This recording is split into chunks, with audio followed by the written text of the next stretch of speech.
So Derek, on the back of that defeat at Cheltenham, what would you give for a bit of consistency? Yeah, we obviously need that.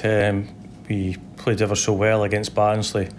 On the Saturday, we picked up the 3 points against a team that were sixth in the table at that moment in time, and then we went into Tuesday night's game with confidence. And we did start the game well. We controlled, large aspects of that first half. Then we make a mistake and we give them a goal. We're chasing the game after that. We still had opportunities towards the end of the game, but we didn't play as well as we have done in the past, and that's the reason we didn't get the result we needed. Yeah, you said after the game you usually like to find a positive. You couldn't find one.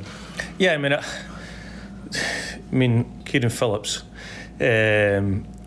is the one that is a shining bright, because he's always getting an opportunity, and at the end Caleb Watts found him and hit the bar, and he was so unfortunate. But Adam Mayer coming on again, he had a shot towards the end just past the post, so they were probably the positives on the night. But overall, it's against a team that we feel that will be around about the same area of the table come the end of the season. That's where we really need to pick up the points. So what would you put it down to then, that you've got the performance level of Barnsley and then Cheltenham just days later, same personnel? Yeah, I thought that we did control the large aspects of the first half, but we just didn't get a shot off in that first period of time. We had some really good openings. We didn't find the right pass. We didn't get the shots off. Credit to Cheltenham. I think that they defended well. They got a lot of bodies behind the ball, which didn't allow us the space to go and play.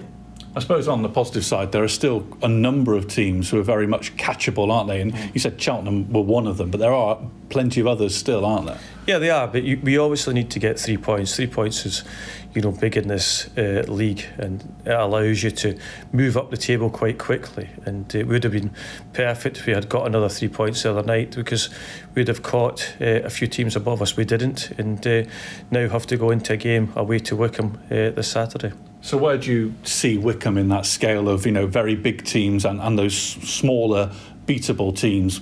In that scale, where do you put them? Yeah, I think Gareth thinks that he'll finish from 10th upwards.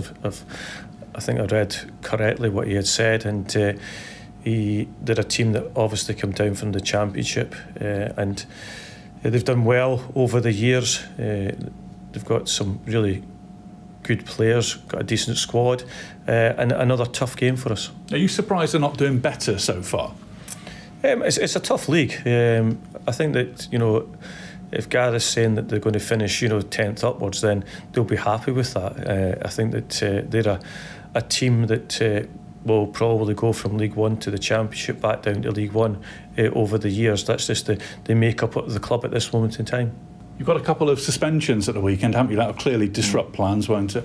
Yeah, Rawson and Fane are both suspended, added to the ones that got injured. So it just brings us back to, having a smaller squad than we'd like. Does it mean you have to change the way you play? Because you changed formation, didn't you, on Tuesday night? Yeah, we tried to change at half-time. We started with a 3 at the back, then we went to 4 at the back, and to play with wide players to try and get at Cheltenham. Did it work? Maybe it didn't, because we didn't get the success that we were trying to get. But there is options for us to change personnel or formation for the game. What's the injury situation? Because there's still a couple of long-term ones, aren't there? More than a couple, aren't there? Yeah, we've got Courtney, who's going to be out for a long period of time. Ash Hunter's still a good bit away. Melbourne and Taylor are getting closer. They're still a number of weeks away, but they are getting closer. What difference would that make? In the shorter term, the likes of Taylor and Melbourne? Yeah, we'd add competition. We haven't got real competition in the middle of the park. We certainly haven't got competition at left back at this moment in time. We've got Liam Gibson. To be fair to Adam Mayer, he's come on there a couple of times and given us that competition. But we need, to add the strength of the squad again. And Taylor and Melbourne will do that. Ash Hunter as well, because he's one that can do something out of nothing. Caleb Watts coming back in certainly helps from that point of view, and so does Ganoa. You've shown a lot of faith in Adam Mayer, haven't you? How do you see his future potentially? Yeah, I think he's got a future. He's strong. He's got a great left foot. He is physically good, and You know, I've put him on a number of times in the league campaign, and also played him in the cup, and he doesn't look, you know, out of position or out of place. He just has to learn the game, and that comes with experience.